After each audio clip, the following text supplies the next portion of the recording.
सुसंस्कृतम बच्चों, कैसे हो आप सब। आशा करती हूँ आप सब स्वस्थ होंगे, मस्त होंगे, खुश होंगे। ठीक है, चलिए आज हम पढ़ेंगे कक्षा 7 वाली संस्कृत मंजरी और उसका पाठ हमारा पहला कंप्लीट हो गया है बेटा। व्याख्या और उसका अभ्यास कार्य उसे हम समझ चुके हैं, याद कर चुके हैं, अच्छे से पढ़ चुके हैं। अब हम पढ़ेंगे चैप्टर 2 है हमारा। और ये कक्षा 7 बेटा CBSE बोर्ड वाली है। जो इंग्लिश मीडियम स्कूल होते हैं जो उनमें बुक लगी है हमारी कक्षा 7 में, कक्षा 6 और 7 CBSE बोर्ड वाली चल रही हैं और कक्षा 7 NCERT चल रही है। NCERT की केवल एक ही क्लास चलाई है अभी मैंने, कक्षा 7 वाली। ठीक है, और CBSE बोर्ड हमारा 6 भी चल रहा है और 7 भी अब मैंने शुरू किया है।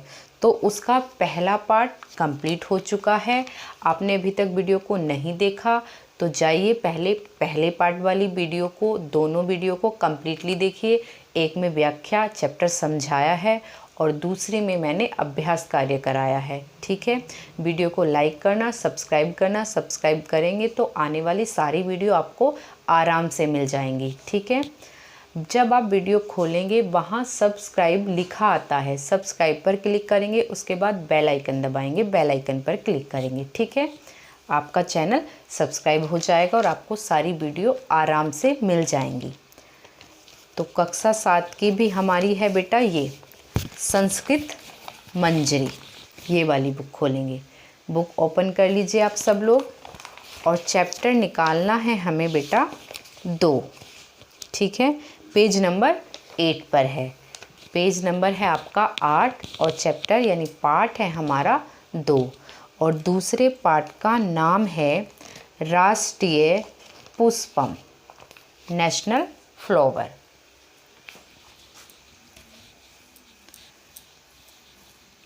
राष्ट्रीय पुष्प जो हमारा राष्ट्रीय चिन्ह है, हमारा राष्ट्रीय जो फूल है, उस फूल का नाम क्या है बेटा? उस फूल का नाम है कमल। ठीक है, आप सबको पता होगा, नहीं पता है तो आज पता करके रख लीजिए, दिमाग में ये बात बिठा लीजिए कि हमारा राष्ट्रीय फूल है कौन सा है? कमल। जिसका नाम कमल है वह हमारा राष्ट्रीय पुष्प है। और ये जो हमारा चैप्टर 2 है इसी के विषय में हमें पढ़ना है।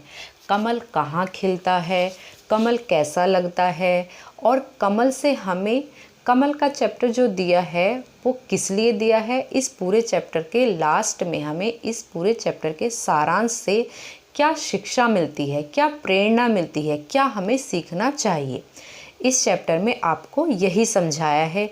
कमल हमारा बेटा कीचड़ में खिलता है। आपने देखा होगा, आसपास तो नहीं, जहाँ बड़े तालाब सरोवर होते हैं, कीचड़ युक्त जो तालाब होते हैं उसमें हमारा कमल खिलता है। कमल कीचड़ में खिलने के बावजूद भी अपनी सुंदरता को, अपने आकर्षण को वैसे ही बनाए हुए है जैसे एक पुष्प को होना चाहिए। कुछ पुष्प शुद्ध और स्वच्छ मिट्टी और पानी में खिलते हैं, लेकिन कमल हमारा कीचड़ में खिलता है। कीचड़ में रहने के बावजूद भी वह अपने गुणों का त्याग नहीं करता। वैसे ही मनुष्य को भी होना चाहिए। मनुष्य को भी, अगर हम गलत लोगों में रह रहे हैं, गलत लोगों की संगति है, गलत कभी कभी होता है कि हम ना चाहते हुए भी गलत काम करते हैं। अब हम लोग शराब बेचते हैं तो शराब पीने भी लगते हैं। मजबूरी में अगर कोई शराब बेच रहा है, वो एक काम है, कार्य है, फैक्ट्रियाँ लगी हुई हैं, कारखाने हैं, भाई चल रहा है ये काम तो इन्हें इंसान ही कर रहे होंगे। फिर भी अगर आप गलत काम कर भी रहे हैं तो उसके गुणों को अपने अंदर मत लाइए। गलत चीज़ का आप किसी कारणवश, मैं ये नहीं कहती गलत काम करिए या गलत लोगों में रहिए, किसी कारणवश अगर आप गलत काम या गलत चीज़ का उत्पादन या बिक्री कर रहे हैं, अगर आपको पता है कि नुकसानदायक है, ये नुकसानदायक अति, जब किसी भी चीज़ की अति होती है तब तो अच्छी चीज़ें भी आपको नुकसानदायक हो ही जाएंगी। अगर आप भोजन हमारा कोई नुकसानदायक तो है नहीं, लेकिन उसी भोजन को आप कम मात्रा में करेंगे तो वो हमारे शरीर को शक्ति, फुर्ती सब कुछ देगा। लेकिन उसी भोजन को जब आप लिमिट से बाहर अधिक मात्रा में करेंगे तो वो भी अमृत की जगह विष का काम करेगा। तो यही मेरा कहने का मतलब है कि अति तो हर चीज़ की बुरी होती है। इसलिए कभी अगर बाई चांस आपको कुछ काम ऐसे लगता है कि ये गलत हैं, आप जानते हैं ये गलत हैं, फिर भी अगर आप वो कर भी रहे हैं तो उसके जो गलत वाले गुण हैं वो आप धारण मत करिए, उनको धारण नहीं करना। यही चीज़ हमें इस चैप्टर में कमल के द्वारा सीखनी है। ठीक है, चलिए पाठ 2, राष्ट्रीय पुष्पम। हमारा राष्ट्रीय फूल कौन सा है? कमल। चलिए मैं पढ़ती हूँ, आप अपनी फिंगर रखेंगे, वर्ड टू वर्ड मैं आपको हिंदी बताऊंगी, आप अपनी बुक में ही कच्ची पेंसिल लेकर बैठेंगे, उसे नोट डाउन करना है। चलिए देखते हैं, पहला शब्द है हमारा पुष्पाणि अतीव मनोहराणि भवन्ति। पुष्पाणि फूल, बहुवचन है तो बहुत सारे फूलों में, ठीक है, बहुत सारे फूल। अतीव अत्यंत, मनोहराणि मन को हरने वाले, सुंदर लगने वाले, अत्यंत आकर्षक, मनोहारिणी मन को हरने वाले, भवन्ति होते हैं, फूल मन को हरने वाले होते हैं। ठीक हो गया। फूल जो होते हैं वो सुंदर होते हैं, अच्छे लगते हैं, हर किसी को पुष्प पसंद होते हैं। अब पुष्पों में कौन कौन से पुष्प हैं वो आपकी सबकी पसंद अलग अलग होती है, ठीक है, लेकिन पुष्प सबको ही पसंद होते हैं, इसीलिए कहा मनोहराणि मन को हरने वाले होते हैं। पुष्पाणि फूल, अतीव अत्यंत, मनोहराणि मन को सुंदर लगने वाले या मन को हरने वाले, कुछ भी एक हिंदी आप नोट डाउन कर लीजिए मनोहराणि के ऊपर। भवन्ति होते हैं, भवन्ति बहुवचन है क्योंकि पुष्पाणि भी हमारा बहुवचन है। जैसा कर्ता वैसी ही क्रिया हो जाएगी, कर्ता के अनुसार जिस वचन में कर्ता होता है उसी वचन और विभक्ति में हमारी क्रिया हो जाती है। ठीक है, पुष्पाणि अतीव मनोहराणि भवन्ति। अस्माकं राष्ट्रीय पुष्पम कमलम तु अनुपम अस्ति। अस्माकं हमारे या हमारा, ठीक है, हमारा राष्ट्रीय पुष्पम हमारा राष्ट्रीय फूल, कमलम कमल, तु क्यों क्योंकि या क्यों, अनुपम अस्ति है। हमारा जो राष्ट्रीय पुष्प है वो कमल है क्योंकि अनुपम अस्ति क्योंकि वह बहुत सुंदर है इसलिए। ठीक है, अस्माकम के ऊपर लिखेंगे हमारा। ठीक है, अस्माकम,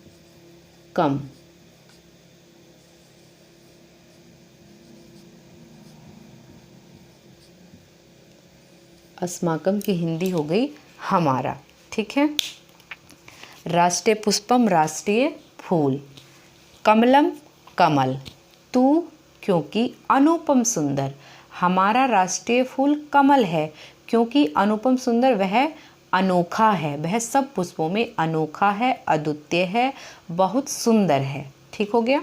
चलिए, नीरजम वारिजम पंकजम अम्बुजम अरविंदम आदीनि अस्य विविधानि नामनानि सन्ति।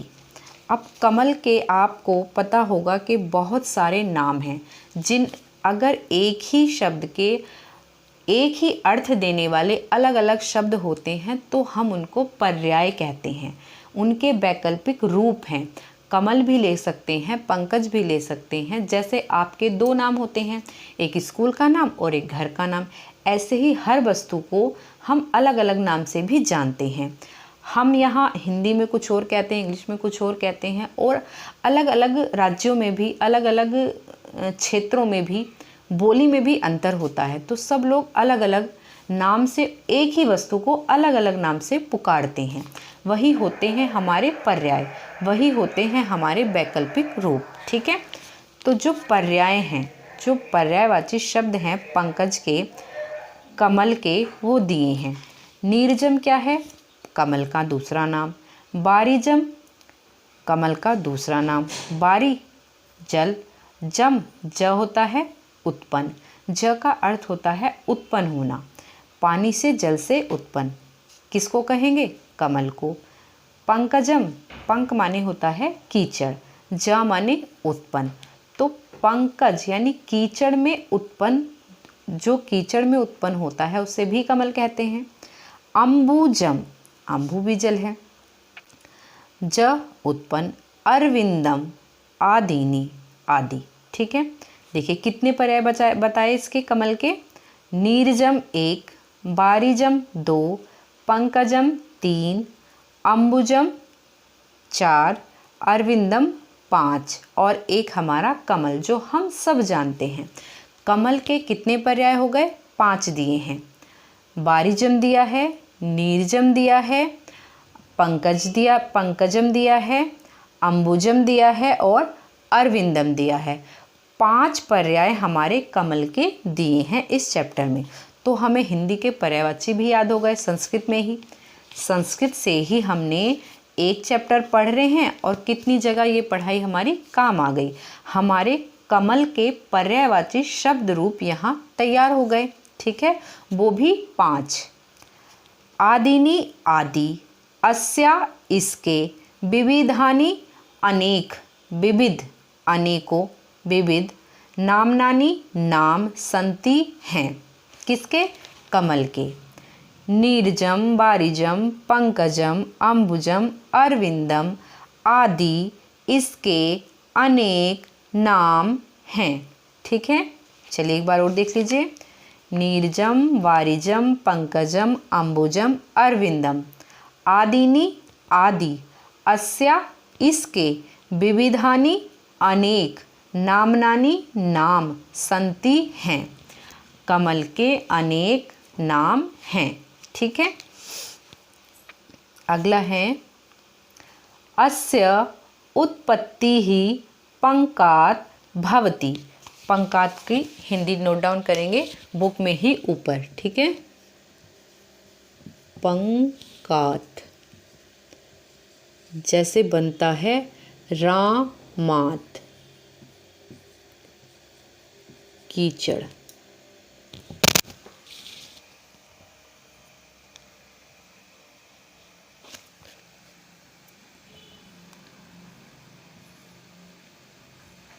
कीचड़ से, क्यों? क्योंकि इसमें पंचमी विभक्ति है। ठीक है, कीचड़ से क्या हो रहा है? उत्पन्न। कीचड़ से जब वो उत्पन्न हो गया, खिल गया, तो वो कीचड़ से अलग हो गया। जब तक वो पत्ते में था, नीचे था, तब तक वो जल में था, कीचड़ में था। अब वो खिल के ऊपर आ गया, पुष्प जो है खिल गया, वो ऊपर हो गया, इसलिए हमारे यहाँ पंचमी विभक्ति आई है। ठीक है, पंकात, पंक माने होता है कीचड़, पंकात कीचड़ से। ठीक है, भवति, अस्य इसकी, उत्पत्ति ही उत्पत्ति या जन्म, पंकात कीचड़ से, भवति होता है। ठीक है, एक बार फिर देखेंगे। अस्य इसकी, उत्पत्ति ही उत्पत्ति, पंकात कीचड़ से, भवति होती है। ठीक है, अगला है हमारा अनेन इदम पंकजम इति नाम्नः प्रसिद्धम अस्ति। अनेन, अनेन में तृतीया विभक्ति है। ठीक है, इसके द्वारा, इदम यह, पंकजम पंकजम कीचड़ में। ठीक है, कीचड़ से उत्पन्न, इति इस प्रकार, नामना नाम, प्रसिद्धम प्रसिद्ध, अस्ति है। ठीक है, अनेन इसका, किसका? कमल का, इदम यह, अनेन पंकजम, पंक माने कीचड़ में जन्म लेने के कारण, जन्म लेने के कारण, अनेन इसका, इदम यह, कीचड़ में पंकजम कीचड़ में इति इसका या इस प्रकार नामना नाम प्रसिद्धम अस्ति है प्रसिद्ध है। इसका कीचड़ में जन्म लेने से ही पंकज नाम प्रसिद्ध है। ठीक है, जो हमने पर्यायवाची पढ़ा था इसका पंकजम, तो वो क्यों प्रसिद्ध है पंकज नाम? क्योंकि ये कीचड़ में जन्म लेता है, कीचड़ से उत्पन्न होता है, इसलिए अनेन इदम पंकजम इति नाम प्रसिद्धम अस्ति।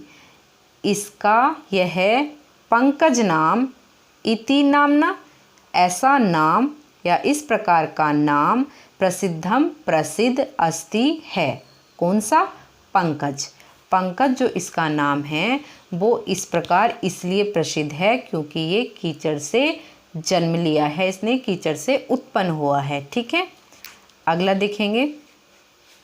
इदम सर्वेषां मनांसि आह्लादयति सर्वेभ्यः च रोचते। इदम यह सर्वेषां सभी के मनांसि मनों को, सभी के मनों में, मनांसि सभी के मनों में, आह्लादयति प्रसन्नता या प्रसन्न, सर्वेभ्य और सबको प्रसन्न और सभी को रोचते अच्छा लगता है। रोच धातु है, इस रोचते माने अच्छा लगना। ठीक है, आह्लादयति का अर्थ लिखेंगे उसके ऊपर आ हा ला इसी में बनेगा। ठीक है, आह्लादयति, लादयति, आह्लादयति,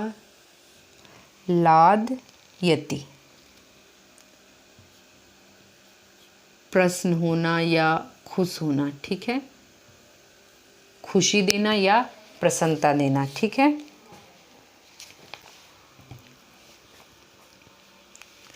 प्रसन्नता लिख सकते हैं, प्रसन्नता। चलिए अपनी हिंदी बनाएंगे। इदम यह सर्वेषां सभी के मनांसि मनों में आह्लादयति प्रसन्नता सर्वेभ्य च और सर्वेभ्य सभी को रोचते अच्छे लगते हैं या सुंदर लगते हैं।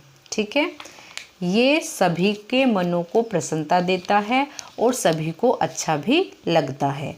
ठीक हो गया, आगे देखेंगे। इदम संकेतयति यद सर्वत्र गुणानां महिमा वर्तते।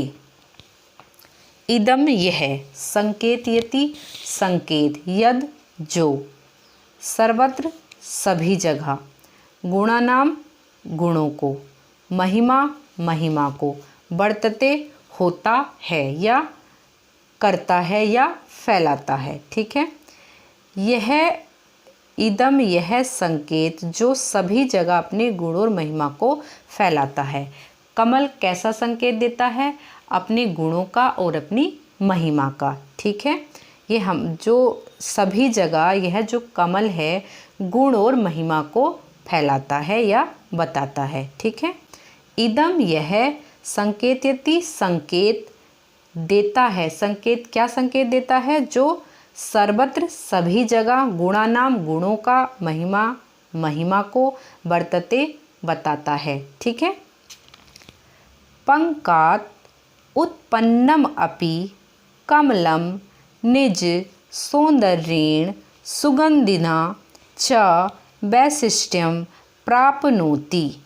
पंकात कीचड़ से, उत्पन्न अपि उत्पन्नम अपि उत्पन्न होने पर भी, अपि है भी आ जाएगा, कमलम कमल, निज अपने, सौंदर्येण सौंदर्य से और सुगंधिना सुगंध से, वैशिष्ट्यम वैशिष्ट्य अपनी विशिष्टता को, अपनी गुण को, प्राप्नोति प्राप्त करता है। कमल कीचड़ में उत्पन्न होने पर भी किससे जाना जाता है? अपने अलग जो वैशिष्ट्य है, उसके जो अलग विशेषता है, उससे जाना जाता है। किस किस से? अपने सौंदर्य से, अपनी सुंदरता से और अपनी सुगंधित खुशबू से। ठीक है, दोबारा देखेंगे। पंकात उत्पन्नम अपि कमलम, कीचड़ से उत्पन्न होने पर भी, उत्पन्नम अपि होने पर भी, कमलम कमल, निज अपने, सौंदर्येण सुंदरता को, सुंदरता से, सुगंधिना खुशबू से, च वैशिष्ट्य और अपने सुंदरता और खुशबू से वैशिष्ट्यता प्राप्त होती, अपनी विशिष्टता को प्राप्त करता है। ठीक है, तस्य ऊपरी भ्रमरा गुंजन्ति, तस्य उसके, ऊपरी ऊपर, भ्रमरा भ्रमर होते हैं जो भौरे होते हैं, जो भौरे हैं, गुंजन्ति गूंजते हैं, इसके ऊपर या उसके ऊपर, भ्रमरा किसके ऊपर? कमल के ऊपर, फूलों के ऊपर। आपने देखा होगा भौरे गूंजते रहते हैं, गूंजते फिरते हैं। ठीक है, तो उसके ऊपर भ्रमरा गुंजन्ति, भ्रमर गूंजते हैं, भौरे गूंजते हैं। पंख के एक पैराग्राफ कंप्लीट हो गया, बस एक ही और है लास्ट, छोटा ही चैप्टर है आपका। चलिए देख लेते हैं, इसके अर्थ को आराम से देखते चलिए, आपको यही याद हो जाएगा, फिर आपको प्रश्न याद करने की ज़रूरत ही नहीं पड़ेगी। मैं प्रश्न आपको पढ़ूंगी और आपको आंसर आ जाएगा। ठीक है, पंके प्रभवति कमलम पंकात कदापि न लिप्तम भवति। देखिए कितनी अच्छी बात कही है। पंके, कीचड़ में, प्रभवति खिलता है, विकसित होता है, खिलता है, उसका विकास कहाँ हो रहा है? कीचड़ में। कमलम कमल, पंकात कीचड़ से, कदापि कभी भी, न लिप्तम कभी भी उसमें गंदा नहीं लगेगा आपको, उस पर कीचड़ नहीं लगता, वो गंदा नहीं होता या कीचड़ से लिप्त नहीं है, भवती नहीं होता। देखिए पंके प्रभवति, कीचड़ में खिलने पर भी, कमलम कमल, पंकात कदापि न लिप्तम भवति, पंकात कीचड़ से, कदापि न कभी भी नहीं, लिप्तम लिप्त या उसमें सना हुआ, उसमें लगा हुआ कीचड़ कभी भी नहीं होता। ठीक है, अगला, कमल कीचड़ में खिलने के बाद भी कीचड़ से नहीं सना होता, उसमें लिप्त नहीं होता, वह पुष्प साफ सुथरा निकलता है। ठीक है, अगला है, अगली लाइन देखेंगे। कमलस्य पत्रेषु स्थिता जलबिन्दवः मुक्ताः इव विभान्ति। ठीक है, कमलस्य, कमल के, पत्रेषु पत्तों पर, स्थिता स्थित, जलबिन्दवः जो जल की बूंदें होती हैं, मुक्तः वो मोती के, इव समान, विभन्ति दिखाई देती हैं, प्रकाशित होती हैं, बैठी रहती हैं। ठीक है, कमलस्य कमल के, पत्रेषु पत्तों पर, स्थिता स्थित, जल की बूंदें, मुक्ता मोती के समान, विभवती चमकती हैं या प्रकाशित होती हैं या बैठती हैं या उस पर रहती हैं। किसके समान? मोती के समान। ठीक है, विभान्ति प्रकाशित होती हैं, दिखाई देती हैं। ठीक है, सरोवरे विकसिता नाम कमला नाम शोभा दर्शनीया भवति। दर्शनीय का लिखिए,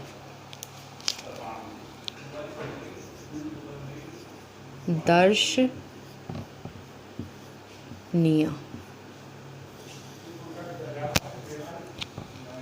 दर्शनीय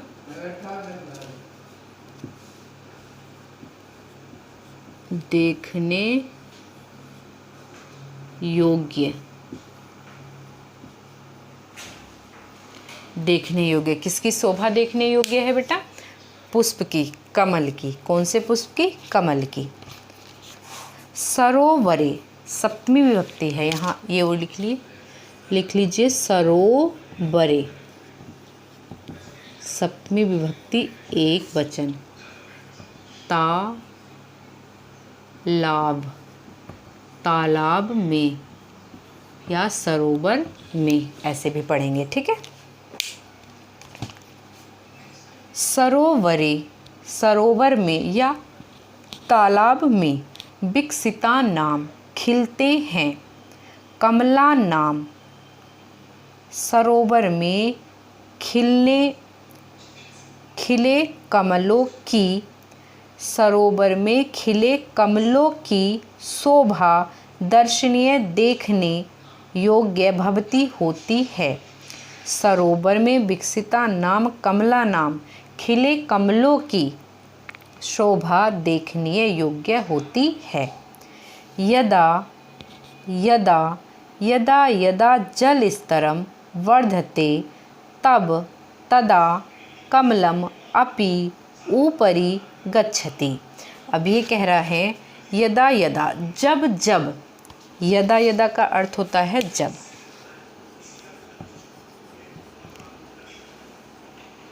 यदा यदा, जब जब, जब जब जल स्तर, जल का स्तर, बढ़ते बढ़ता है, तदा तब, कमलम कमल, अपि भी, ऊपरी ऊपर, गच्छति जाते हैं, ठीक है। जैसे यही नहीं है कि जल का स्तर बढ़ा और कमल डूब गए, कमल खराब हो गए, ऐसा नहीं है। यदा यदा, जब जब जल का स्तर बढ़ता है, तदा तब, कमलम कमल भी अपने आप ही ऊपर होते जाते हैं, ठीक है। यदा यदा जल स्तरम वर्धते तदा कमलम अपि ऊपरी गच्छति। जब जब जल स्तरम वर्धते, जब जब जल का स्तर बढ़ता है, तदा तब कमलम कमल भी ऊपरी ऊपर गच्छति जाते हैं। अगली लाइन देखेंगे। इदम सूचयति यत् लोके नरः कार्याणि कुर्वन् तेषु कदाचिदपि लिप्तः न भवेत्।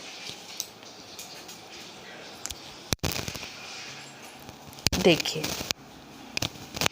इदम यह है, सूचयति सूचना देता है, यत् जो, लोके संसार में, नरः प्राणी मनुष्य, कार्याणि कार्य, कुर्वन् कार्यों को करते हैं, तेषु उनमें,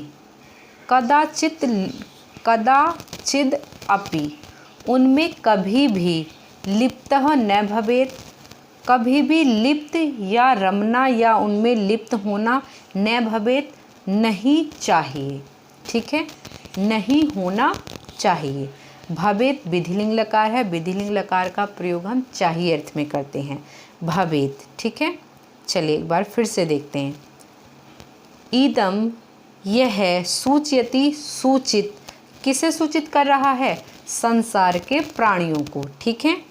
इदम सूचयति, यह सूचना दे रहा है, यत् जो, लोके संसार में, नरः प्राणी जो लोग संसार में, कार्याणि कार्यों, कुर्वन् तेषु कार्याणि कार्यों को, कुर्वन् करते हैं, तेषु कदाचित अपि लिप्तः न भवेत् तेषु उनमें, उन कार्यों में, ठीक है, कदाचित अपि कभी भी, लिप्तम न भवेत् लिप्तम उनमें लिप्त, उनमें रमना, उन गंदी आदतों को अपने अंदर डालना कभी भी नहीं चाहिए, ठीक है। कमल हमें यह सूचना देता है, इस संसार के लोगों को यह सूचना देता है या देना चाह रहा है, बताया जा रहा है इस चैप्टर में कि जो यह कमल है यह सूचना देता है कि संसार के, यह लोके संसार में, नरः मनुष्य प्राणी, कार्य करते हैं उनमें कभी भी कदाचित कभी भी लिप्त न भवेत, कभी भी लिप्त नहीं होना चाहिए। ठीक है, आगे देखेंगे। गीतायाम अपि एषः एव आदर्शः वर्णित। कर्मण्येवाधिकारस्ते मा फलेषु कदाचन। ये कह रहे हैं कि गीता में भी कुछ आदर्श वाक्य दिए हैं। गीता की कुछ लाइनें आपने सुनी होंगी जो यहाँ दी हैं। गीतायाम अपि, गीता में भी, एष यह, एव ही आदर्श है, यही आदर्श माना गया है या यही आदर्श वाक्य है, यही आदर्श वाक्य माना जाता रहा है। क्या? कर्मण्येवाधिकारस्ते मा फलेषु कदाचन, मतलब कर्म करिए, कर्म करते रहिए, माँ मत, फलेषु फलों में, कदाचन कभी भी, आप फलों में कभी भी लिप्त मत रहिए, फलों की चिंता में लिप्त रहकर कार्यों को मत करिए। ये कहा गया है गीता में, कर्मण्येवाधिकारस्ते, कर्मण्य, कर्मों को करिए, कर्मण्येवाधिकारस्ते, कर्म अधीन हैं हमारे, हम कर्मों को कर सकते हैं। मा फलेषु, किंतु मा फलेषु नहीं, मत, या निषेध कर दिया। माँ का जो अर्थ है वो निषेध में है, नहीं, फलेषु फल की, फलों में, फलेषु है सप्तमी विभक्ति है, फलों में, कदाचन कभी भी लिप्त नहीं रहना चाहिए। ठीक है, कर्म करिए, फल की इच्छा मत करिए। फल करना, कर्म करना हमारे अधीन है, फल को देना या फल लेना हमारे अधीन नहीं है, उसमें हमारा कोई भी वश नहीं चलता, इसलिए हमें कर्म करने चाहिए, फलों में लिप्त नहीं रहना चाहिए। ठीक है, इत्थम कमलम प्रेरयति यत् वयं सर्वदा निष्काम भावेन कर्मं कुर्यामः। इत्थम, इस प्रकार, कमलम, कमल, प्रेरयति, प्रेरणा देता है, हमें प्रेरित करता है, यत्, जो, वयम, हम सब, वयम, हम सब, सर्वदा, हमेशा, निष्काम भावेन कर्म, हमारे जो काम हैं, निष्काम यानी बिना स्वार्थ के, निष्काम भाव, निष्काम भाव कैसा होगा? जब हम काम तो करेंगे किसी का लेकिन बिना स्वार्थ के, निष्काम भाव, हमारा भाव कैसा होना चाहिए? बिना स्वार्थ का। कर्मः, कर्मों को, कुर्याम, करना चाहिए, हमें जो कर्म करने हैं वो निस्वार्थ भाव से करने चाहिए हमेशा। ठीक है, कमल क्या दे रहा है हमें? ये प्रेरणा दे रहा है। ठीक है, इत्थम, इस प्रकार, कमलम, कमल, प्रेरयति, प्रेरित करता है, यत्, जो, हम सब, सर्वदा, जो कह रहा है हमसे कि हमें हमेशा, हम लोगों को हमेशा निष्काम भाव से, निष्काम भावेन, निष्काम भाव से, कर्मम, कर्म को, कुर्यामः, करना चाहिए। क्यों? क्योंकि जो हमारा कमल है वह कीचड़ में उत्पन्न होता है, कीचड़ में उत्पन्न होने के बावजूद भी वह उसकी गंदगी को ग्रहण नहीं करता, वह तो बस उत्पन्न होने का कार्य उसने किया, वो भी बिल्कुल निष्काम भाव से। अगर वो ये चाहता कि देखूं इस कीचड़ में गिरूं या ऐसे इधर उधर हो जाऊं, सन जाऊं, देखूं क्या होगा, फल की इच्छा करता तो वो उसमें बिल्कुल निश्चित तौर से उसमें ही लिप्त रहता, वो सीधा चलता है, उसका कर्म केवल उगना था तो वह उगा, और उगा, सीधा रहा, साफ सुथरा रहा, उसने अपने ना गुण छोड़े हैं कीचड़ में होने के बावजूद भी, ना अपनी सुंदरता को, ना अपनी सुगंध को। इसीलिए ये एक अनोखा पुष्प है जो कीचड़ में खिलने के बाद भी अपने वैशिष्ट्य को बनाए हुए रहता है। ऐसे ही हम लोगों को अपने गुण, अपने कर्म हमेशा बढ़ाने चाहिए, ना कि किसी को देखकर घटाने चाहिए। ठीक है, कोई कुछ भी कर रहा हो, हमें जो भी किसी दूसरे के लिए काम करना है उससे हमें वापस में उम्मीद या आशा नहीं रखनी। उन कर्मों को करना है निस्वार्थ भाव से, और जब हम निस्वार्थ भाव रखते हैं तो हमारे गुणों का विकास होता है, हमारे वैशिष्ट्य अलग निखर कर आते हैं बाहर। ठीक है, तो ये हमारा राष्ट्रीय पुष्प वाला जो चैप्टर था कमलम, वो कंप्लीट अर्थ सहित हो चुका है। यहाँ कुछ मैंने आपको शब्दार्थ नोट डाउन कराए हैं, ये आप अपनी बुक में ही शब्दों के ऊपर उसका अर्थ नोट डाउन करेंगे। ठीक है, कुछ आपको दिए भी होते हैं, जैसे हमारा आया इसमें अतीब। अतीब के ऊपर लिखेंगे अत्यय अधिक। मैं आपको 1 से 3, 4, 5, 6, 7 बार तक बताती हूँ अर्थ। ठीक है, आपको बड़े आराम से समझ आता है और आप बड़े आराम से ही नोट डाउन पेंसिल से बुक में ही कर सकते हैं। ठीक है, नीरज, बारिजम, पंकजम, अंबुजम, अरविंदम, ये सब कमल के पर्यायवाची नाम हमने पढ़े हैं। ठीक है, हमने गीता का आज एक वाक्य भी पढ़ा है, कर्मण्येवाधिकारस्ते मा फलेषु कदाचन, मतलब कर्मों को करते रहिए, फल की इच्छा मत करिए। ठीक, अब ये आज हमारा चैप्टर अर्थ और व्याख्या सहित कंप्लीट हो चुका है। नेक्स्ट डे मैं इसकी अभ्यास कार्य कंप्लीट करा लूँगी, तो आपके 2 चैप्टर कंप्लीट हो जाएंगे। सीबीएसई बोर्ड में कक्षा 6 और कक्षा 7 ये दोनों पुस्तक हैं। इन दोनों पुस्तकों का और एनसीईआरटी कक्षा 7 का, इनका हाफ ईयरली तक का सिलेबस 6 से 5, 6, 7 इतने ही चैप्टर होंगे और आपका हाफ ईयरली का सिलेबस कंप्लीट हो जाएगा। हाफ ईयरली के सिलेबस को आप बड़े आराम से यहाँ मेरे साथ इस वीडियो में पढ़ सकते हैं। आपकी अच्छी सी तैयारी हो जाएगी।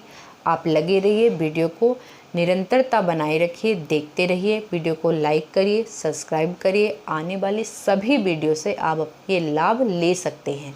चलिए आज के लिए इतना ही, तब तक के लिए जयतु संस्कृतम।